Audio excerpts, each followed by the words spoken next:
Hello friends, आप सभी का स्वागत है eagle IAS the study zone में। साथियों, सबसे पहले तो आप सभी को रक्षाबंधन की हार्दिक शुभकामनाएं। और आज फिर से मॉडर्न वर्ल्ड हिस्ट्री के सिलेबस को आगे बढ़ाते हुए, चूंकि रूसी क्रांति का एक भाग हम लोगों ने कर लिया था, 1905 की जो क्रांति थी उसको कंप्लीट किया था, और इसके साथ साथ जो मार्च 1917 की क्रांति हुई थी जिसके बाद रूस में अस्थायी सरकार का गठन हुआ था, वहां तक हम लोगों ने कर लिया था। आज हम लोग अक्टूबर 1917 को जो बोल्शेविक रेवोल्यूशन हुआ था और लेनिन का जो उदय हुआ, लेनिन के द्वारा जो सरकार गठन किया गया, लेनिन ने रूस में एक नया साम्यवादी और समाजवादी सिस्टम की जो स्थापना की, और लेनिन के सम्मुख कौन कौन सी समस्याएं आई जब उसे नया सत्ता प्राप्त हुआ, और उसके साथ साथ उसके सम्मुख जो समस्याएं, उन समस्याओं को निपटारा करने के लिए लेनिन के द्वारा न्यू इकोनॉमिक्स पॉलिसी भी लागू की गई। और ये इकोनॉमिक पॉलिसी क्या साम्यवाद से जुड़ा हुआ था या उससे थोड़ा भिन्न था, तो इसको लेकर के क्या करेंगे, आज डिस्कशन करेंगे। और इस प्रकार जो है रूस का जो रेवोल्यूशन है वो पूरी तरह से क्या हो जाएगा, खत्म हो जाएगा। चलिए तो प्रारंभ करते हैं। सबसे पहले हम देखेंगे कि बोल्शेविक जो रेवोल्यूशन हुआ था उसके क्या कुछ कारण रहे होंगे। सभी समस्याओं की जड़ कहाँ थी? सभी समस्याओं का जड़ था कि रूस का बारंबार युद्ध में पराजित होना। इससे वहाँ के सैनिकों का मनोबल तो टूट ही चुका था, साथ में जो यहाँ की जनता का भी मनोबल टूट चुका था। क्योंकि युद्ध का दूसरा असर क्या होता है, किसी भी कंट्री के इकोनॉमी पर होता है, आर्थिक स्थिति पर होता है। वहाँ धीरे धीरे चीज़ों के दाम बढ़ जाते हैं, इन्फ्लेशन हो जाता है, सरकार का जो सारा खर्च है या सारा जो रुझान है वो युद्ध की ओर चला जाता है। फलस्वरूप धीरे धीरे उस कंट्री में क्या होता है ना, वहां पर जो है इन्फ्लेशन आने लगता है, और इसी इन्फ्लेशन के कारण लोग भी परेशान होते हैं। तो इस प्रकार लोगों के मध्य एक असंतोष का भाव जो है उत्पन्न हो चुका था। चलिए, सैनिक और किसान युद्ध से थक चुके थे और अब वे शांति चाहते थे। बोल्शेविक जो थे वो भी यही चाहते थे। वो ये कहना चाह रहे थे कि अब लोगों को शांति चाहिए, और इसकी स्थापना के लिए वो लगातार प्रयासरत थे। इससे पूर्व अगर हम बात करें, मार्च 1917 के बाद एक अस्थायी सरकार का गठन जो है हो चुका था, लेकिन उससे भी लोग क्या थे, नाराज थे। और इसी समय का जो है बोल्शेविकों के द्वारा क्या किया गया ना, लाभ उठाया गया, और उन्होंने जो है बोल्शेविक रेवोल्यूशन किया। बोल्शेविक के द्वारा जो है प्रावदा नाम का समाचार पत्र का प्रकाशन किया जाता था, और इसी के माध्यम से वे अपने विचारों को प्रसारित करते थे। बोल्शेविक युद्ध को समाप्त करने की मांग कर रहे थे, एवं किसानों को जो है उन्हें खेत मिले, गरीबों को जो है भोजन प्राप्त हो। इन सभी मांगों को लेकर के बोल्शेविक अपने विचारों को क्या कर रहे थे, आगे बढ़ रहे थे। बोल्शेविक एक सशस्त्र क्रांति के द्वारा सत्ता परिवर्तन भी करना चाहते थे, और इसी योजना के क्रियान्वयन के लिए उन्होंने एक पॉलिट ब्यूरो नियुक्त किया था। इसके साथ साथ ट्रॉट्स्की ने पेट्रोग्राड सोवियत की सैनिक क्रांतिकारी समिति, ये ट्रॉट्स्की के द्वारा किया गया था। ट्रॉट्स्की ने जो है पेट्रोग्राड सोवियत की सैनिक क्रांतिकारी समिति को भी नियुक्त किया था। जुलाई 1917 में क्या कुछ हुआ? जुलाई 1917 में अस्थायी सरकार के रूप में प्रिंस लेवोव के स्थान पर जो है समाजवादी क्रांतिकारी अलेक्जेंडर केरेन्स्की को जो है सिंहासन पर बिठा दिया गया था। इसको लेकर के मैंने ऑलरेडी डिस्कशन किया है, थोड़ा और डिस्कशन कर लेते हैं कि फरवरी क्रांति के समय ही जो है बोल्शेविक लीडर लेनिन स्विट्जरलैंड में थे, और अप्रैल 1917 में वो कहाँ आए थे, रशिया आए थे। फिर उनके करीबी ट्रोट्स्की भी कहाँ पहुंचे थे ना, रसिया पहुंचे थे। लेनिन एवं ट्रोट्स्की दोनों संसदीय गणतंत्र के अलावा पूंजीपति जो प्रजातंत्र थे उन दोनों के विरोधी थे। वे चाहते थे कि श्रमिकों, सैनिकों एवं मजदूरों के क्या है ना सरकार स्थापित हो, और उनके पक्ष में ही वो बात कहते थे। बोल्शेविकों ने 1 सितंबर 1917 को मॉस्को तथा सेंट पीटर्सबर्ग पर कब्जा कर लिया। वहीं बोल्शेविक अपने क्रांति को 7 नवंबर 1917 में होने वाले अखिल रूसी सोवियत सम्मेलन के पूर्व क्रियान्वित करना चाहते थे।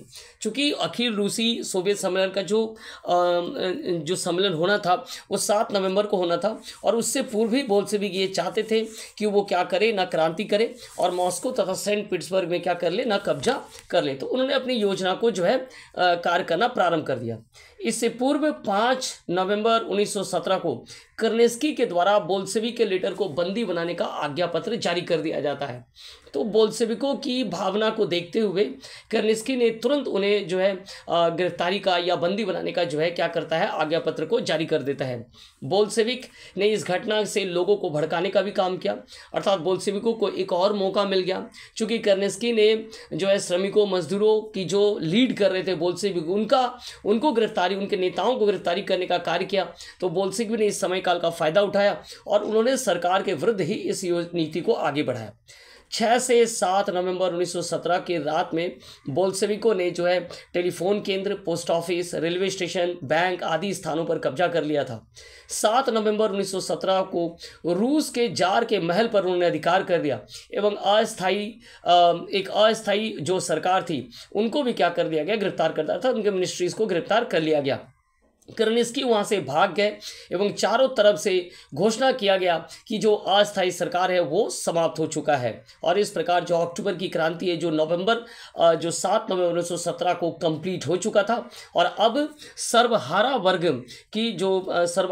जो है क्या हो गए थे, ना सत्ता पर काबिज हो गए थे। और सर्वहारा वर्ग की जो है क्रांतिकारी समिति, इसके साथ साथ पेट्रोग्राड के गैरिसन ने जो है सत्ता ग्रहण कर लिया। तो ये इस प्रकार जो है अक्टूबर 1917 की जो है क्रांति संपन्न हुई, या बोल्शेविक जो रेवोल्यूशन है वो क्या हुआ, संपन्न हुआ। अब इसी दिन अर्थात 7 नवंबर 1917 को और क्या कुछ घटा, 2-3 इवेंट और भी हुआ था, उस इवेंट को लेकर भी डिस्कशन कर लेते हैं। उसी दिन श्रमिकों और सैनिक प्रतिनिधियों ने सोवियत की जो सेकेंड अखिल रूसी कांग्रेस थी, कांग्रेस में जो है रूस को सोवियत समाजवादी जनतंत्र घोषित कर दिया। तो इस प्रकार रूस जो है एक सोवियत समाजवादी जनतंत्र घोषित किया गया। वो कब हुआ ना, जब सेकेंड अखिल रूसी कांग्रेस सम्मेलन जो कि 7 नवंबर 1917 को होना था, उसी सम्मेलन में रूस को जो एक सोवियत समाजवादी जनतंत्र घोषित कर दिया गया।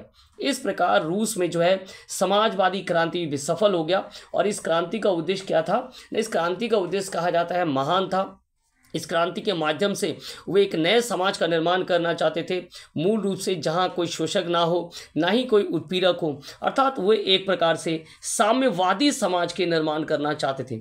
लेकिन ये इतना भी आसान नहीं था, क्योंकि आगे जाकर के बोल्शेविकों के सामने बहुत बड़ी समस्याएं जो है दस्तक दे रहा था। इसी दिन जो है लेनिन के नेतृत्व में सोवियत मंत्रिमंडल का क्या हुआ, निर्माण हुआ। लेनिन के अधीन जो है काउंसिल पीपल ऑफ कमीशंस या मंत्रिमंडल का गठन किया गया, जिसमें स्टालिन थे, ट्रॉट्स्की थे, राइकोव थे एवं मिल्यूतीन को भी क्या किया गया, शामिल किया गया। तो इस प्रकार लेनिन के नेतृत्व में जो है सोवियत मंत्रिमंडल का गठन हो चुका था बोल्शेविक रेवोल्यूशन के बाद। लेनिन के सामने क्या कुछ चुनौतियां थी। लेनिन जैसे ही सरकार में आता है वो अपने कार्यक्रम को जो है घोषणा करता है और उस घोषणा के माध्यम से जनता को जो है अपने उद्देश्यों को जो है बताता है। तो नेक्स्ट जो पॉइंट है हमारा वो ये कि लेनिन के द्वारा क्या कुछ किया गया था। तो लेनिन के द्वारा जो है घोषणा किया गया, लेनिन ने घोषणा किया कि वो एक सामाजिक व्यवस्था की रचना करेंगे और इसके साथ ही अपने सरकार का कार्यक्रम भी घोषित किया। उन्होंने ये भी कहा कि वो विश्व युद्ध को क्या करना चाहते हैं, समाप्त करना चाहते हैं। जो व्यक्तिगत भूमि है उसका अधिग्रहण करेंगे, पूंजीपतियों की जो राजनीतिक अधिकार है उन्हें उससे वंचित कर देंगे। साथ में बैंकों को नेशनलाइज किया गया, मुक्त व्यापार की जो प्रथा थी अर्थात ओपन मार्केट की जो पॉलिसी थी वो समाप्त कर दिया गया। चूंकि लेनिन जो है वो साम्यवाद पर विश्वास करते थे तो उन्होंने कैपिटलिज्म को जो है पूरी तरह से समाप्त कर दिया एवं जो सरप्लस प्रोडक्शन है उस पर जो है राष्ट्र का जो है नियंत्रण हो चुका था। तो इस प्रकार पूर्ण रूप से एक साम्यवादी या समाजवादी जो गवर्नमेंट है वो लेनिन के द्वारा लाया गया और उन्होंने युद्ध को समाप्त करते हुए कई घोषणाएं की। इन घोषणाओं से श्रमिक, खेतिहर, किसान जो है क्या हो गए, वो खुश हो गए। उन्हें पूंजीपति के साथ साथ जो है भूमिपतियों से भी सुरक्षा प्राप्त हुआ, उनको जमीनें मिली ताकि वो क्या करें, अपनी जीविका उपार्जन कर सके। नेक्स्ट क्या कुछ था लेनिन के सामने जो नेक्स्ट समस्याएं थी वो था रूस से जो है खुद को अलग करना। क्योंकि विश्व युद्ध का भार जो है रूस पर काफ़ी अधिक हो चुका था, आर्थिक स्थिति भी काफ़ी जो है चरमरा गई था, तो रूस जो है वो विश्व युद्ध से अलग होना चाहता था। नवंबर 1917 से रेवोल्यूशन के द्वारा लेनिन के हाथ में सत्ता आने के बाद वो स्वयं को विश्व युद्ध से अलग होने के लिए जर्मनी के साथ संधि वार्ता प्रारंभ कर दिया और इसके लिए ट्रॉट्स्की को जो है जर्मनी के साथ बातचीत करने के लिए कहा गया। 3 मार्च 1918 को जो है ब्रेस्ट लिटोवस्क की संधि हुई और इसी संधि के माध्यम से रूस जो है विश्व युद्ध से अलग हुआ। लेकिन यह संधि कोई खुशी या सम्मानजनक नहीं थी, बल्कि यह संधि रूस पर जो है अपमानजनक रूप से थोपा गया था। रूस के कई क्षेत्रों को जो है उससे छीन लिया गया था और उसे जो है अकेला कर दिया गया था। तो रूस के कई प्रांतों को जो है अलग कर गया। उनको लेकर के भी थोड़ा डिस्कशन कर लेते हैं। पहला जो है इस ब्रेस्ट लिटोवस्क संधि के तहत रूस तुर्की के साथ मिलकर अपनी सीमाओं का निर्माण करेगा, अर्थात पूर्वी में जो क्षेत्र थे औदन का क्षेत्र, कुछ क्षेत्रों को उसे छोड़ना पड़ा और पूरब की ओर उसने जो है अपनी सीमाओं को क्या किया ना, निर्माण करने का वचनबद्ध दिया।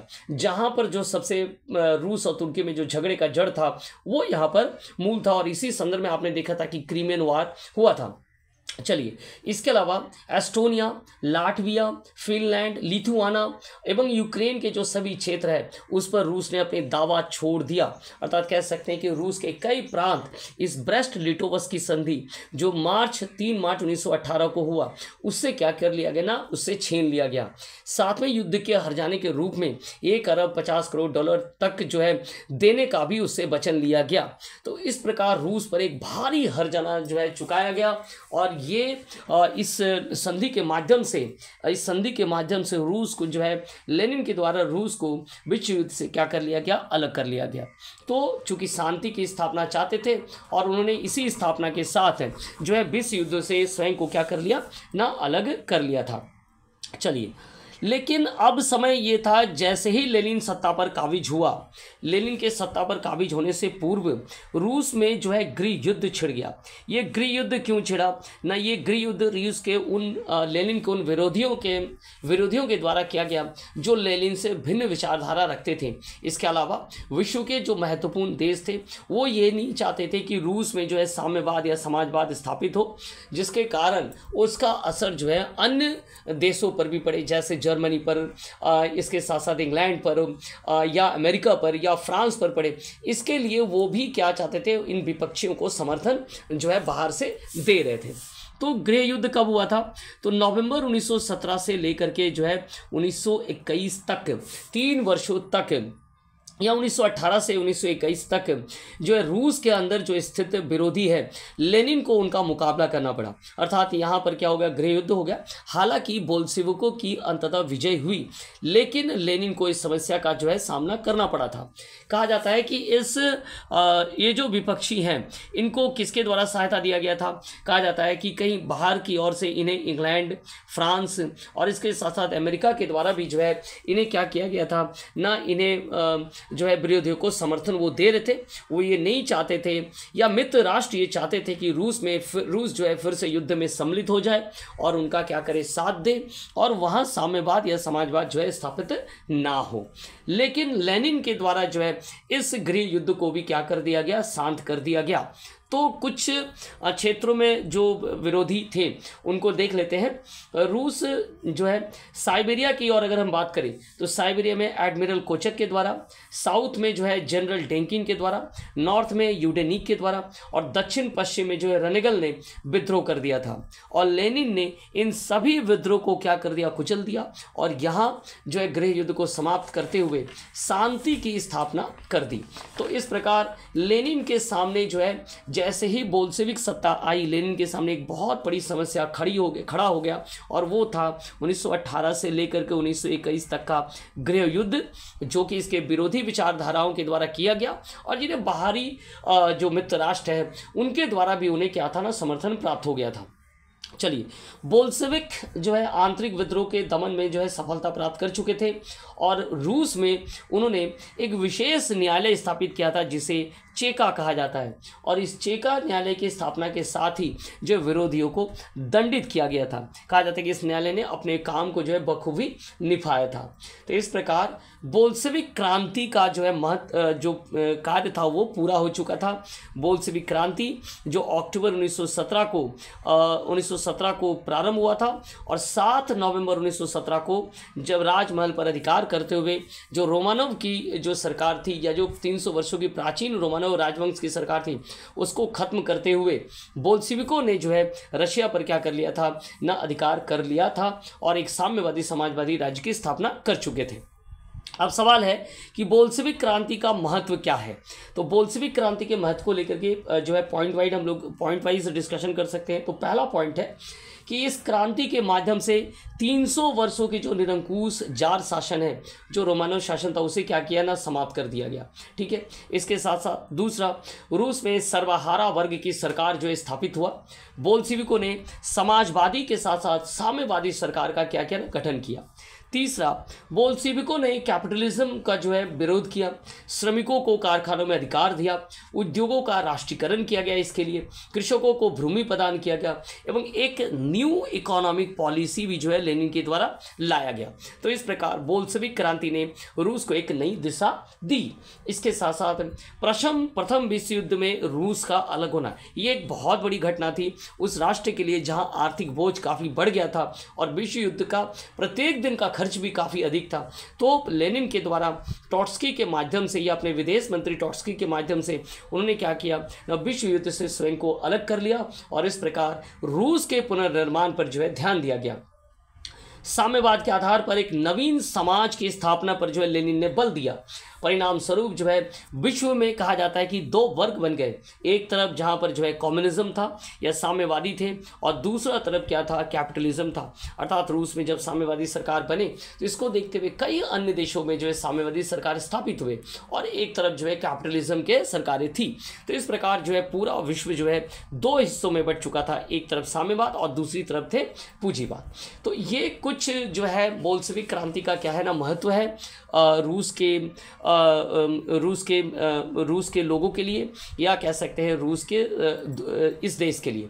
चलिए अब हम लोग डिस्कशन करेंगे कि लेनिन के द्वारा जो नई आर्थिक नीति लाई गई थी वो नई आर्थिक नीति क्या कुछ था। 1917 से लेकर के 1921 में गृह युद्ध के बाद बोल्शेविकों की जो नीति थी वो क्या थी ना, सामाजिक और आर्थिक बदलाव किया जाना, और इसके लिए उन्होंने जो है कम्युनिज्म ढांचा को अपनाया, साम्यवाद के ढांचा को अपनाया। कृषकों को भूमि दिया गया, परंतु वे अपने उत्पादन, कृषकों को भूमि तो दे दिया गया लेकिन चूंकि कहा गया है कि सरप्लस जो प्रोडक्शन होगा वो किसे देना है, वो सरकार को दे देना है, और लोग इससे नाराज थे। वे भूमि प्राप्त करना चाहते थे, अर्थात वे जमींदारों से उनका पीछा तो छूटा, लेकिन लोग कहीं ना कहीं जो है वो क्या देख रहे थे कि जब उन्हें उनके सरप्लस प्रोडक्शन को सरकार को देना है तो वो इससे नाराज हो गए और धीरे धीरे उन्होंने प्रोडक्शन को कम कर दिया। इससे खाद्यान्न की कमी हो गई, इसके साथ साथ खाद्यान्न में कमी हुआ और जो है एक अकाल की जो स्थिति उत्पन्न हो चुकी थी। 1921 में रूस में जो है अकाल पड़ गया और इससे जो है स्थिति जो है और खराब हो गई। कहा जाता है कि इस अकाल में 5 मिलियन से अधिक लोग जो है काल के कबाल में चले गए, मृत्यु उनको प्राप्त हो गया। और इसके साथ साथ जो इंडस्ट्री का नेशनलाइजेशन कर दिया गया था एवं श्रमिकों के हाथों में क्या किया गया, इंडस्ट्री को सौंप दिया गया, लेकिन वे कारखाने चलाने में जो है टेक्निकली दक्ष नहीं थे और इसके कारण जो है कारखानों का प्रोडक्शन भी जो है घट गया। तो एक तरफ जहाँ खाद्यान्न की समस्या, दूसरी तरफ जो है वस्तुओं की मांग जो थी, वस्तुएं के जो उत्पादन था वो भी घट चुका था। तो एक बहुत बड़ा संकट जो है रूस पर जो है दस्तक देने लगा था और ये लेनिन के सामने जो है ये बहुत बड़ा संकट उपस्थित हो गया था।